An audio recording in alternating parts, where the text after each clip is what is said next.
Welcome to Facts TV News, where everything is true.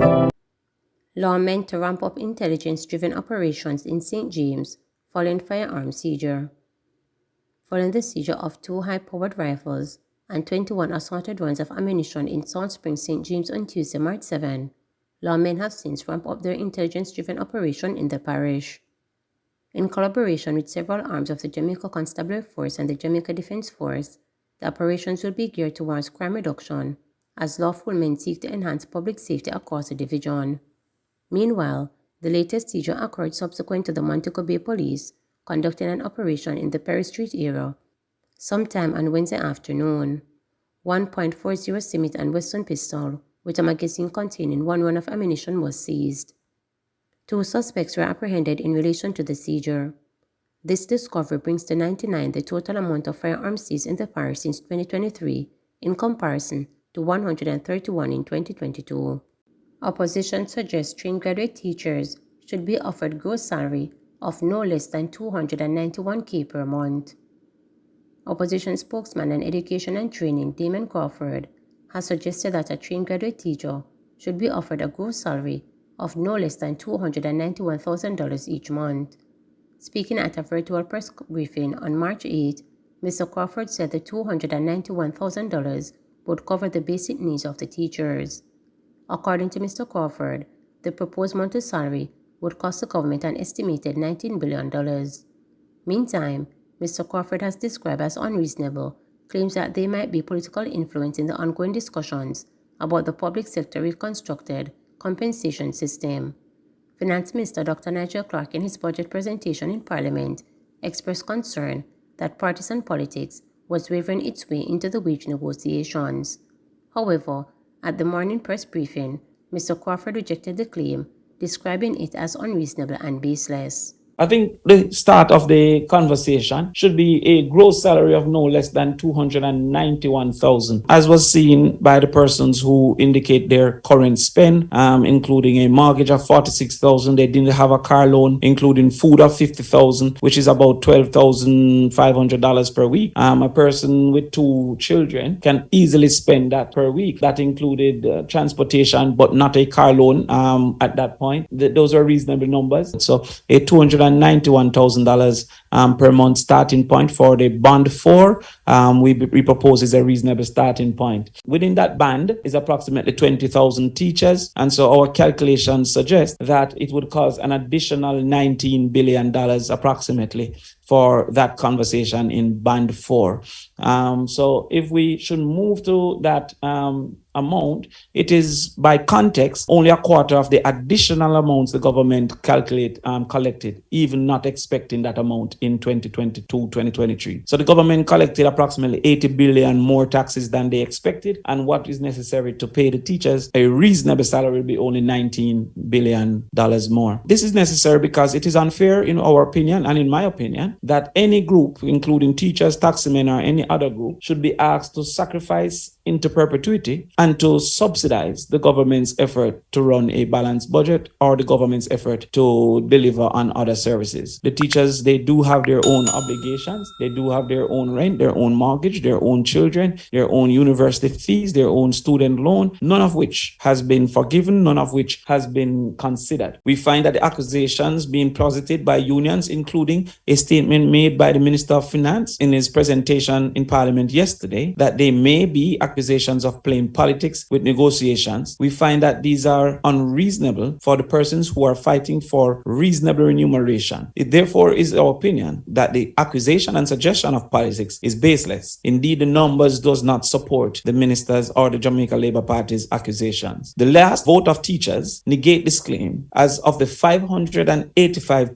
delegates that voted, 560 voted no. This is 96% would have voted no. There is no way a government with 42 seats and a clear majority in Parliament could reasonably assume that 96% of any group would have been politically motivated to vote as they have. Additionally, there is no basis to reject logic and to move to malice when there is sufficient logic for teachers to be resistant of accepting what has been posited and put forward to them.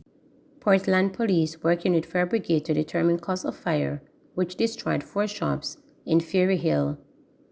The Portland police are working with the Jamaica Fire Brigade to determine the cause of a fire which destroyed 4 shops in Fairy Hill on March 7.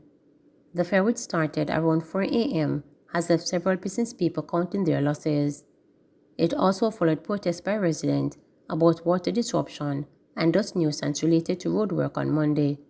Head of the Portland Police Superintendent Lloyd Darby had expressed concern about social media posts in relation to the cause of the fire. We are not able to yet determine the cause of the fire. The fire department and the forensic team from the JCF are currently investigating.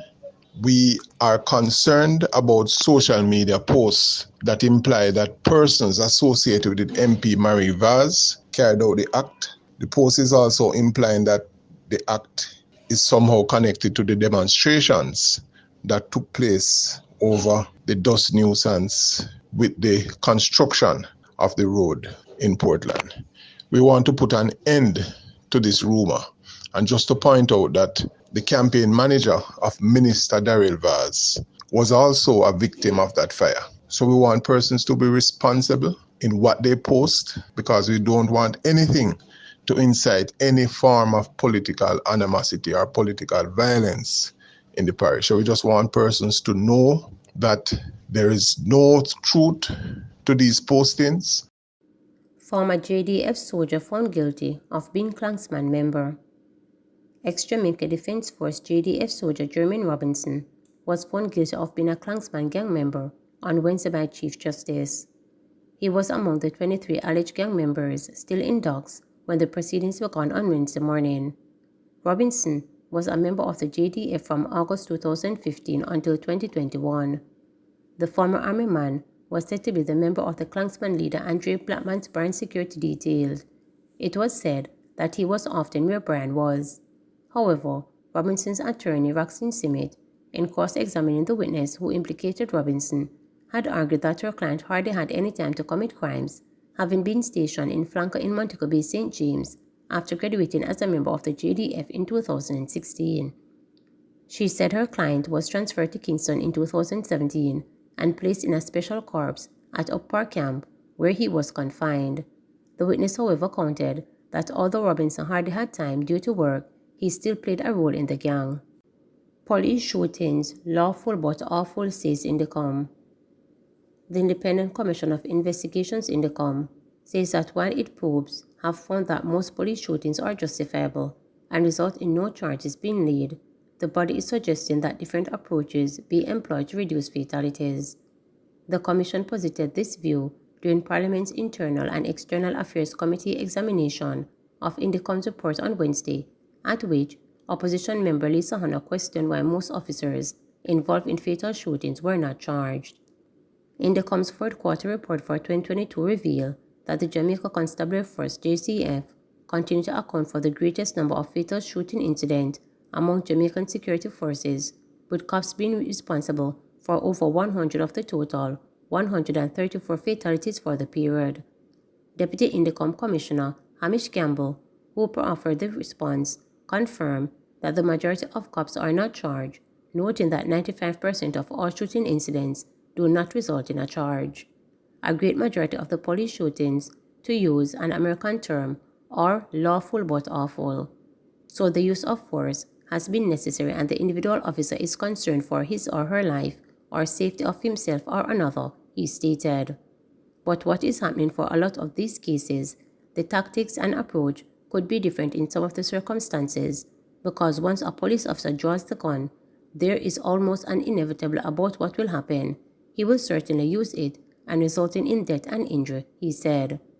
He pointed to the instance of the family or friends of a person with mental issues calling the police to help them deal with the individual who has already been causing havoc, distress for the last hour. Within about 3 minutes of the most attendance, the person is shot to death, he said, stressing that the police should have sought to de-escalate the situation and use less lethal weapons if necessary instead of using deadly force. Campbell said the data gathered by Indicom on police shootings has been part of an ongoing discussion with the police. This is information for the police to consider how we can change some of these issues, he noted. The purpose of the report, that particular study, was to generate the debate with the police service preliminary because they don't collect the data in that way and they don't have the benefit of the time necessary to look at it in all granular detail, and it is the engender discussion, he said. According to Indicom's report, during the period of July 2020 to June 2021, 14 officers accounted for 112 deaths, with one officer alone accounting for up to 20 deaths. It also noted that 19 of the 120 men shot and killed had no gun or other weapon and were subjected to at least 300 rounds fired at them. The JCF was the only state agency whose officers were charged for incidents investigated by Indicom in 2022.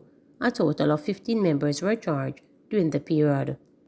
According to the commissioner, the JCF was solely and directly involved in the fatal shooting of 120 people, noting that of the number, 16 fatalities concerned off-duty officers. Please remember to subscribe, like, share, and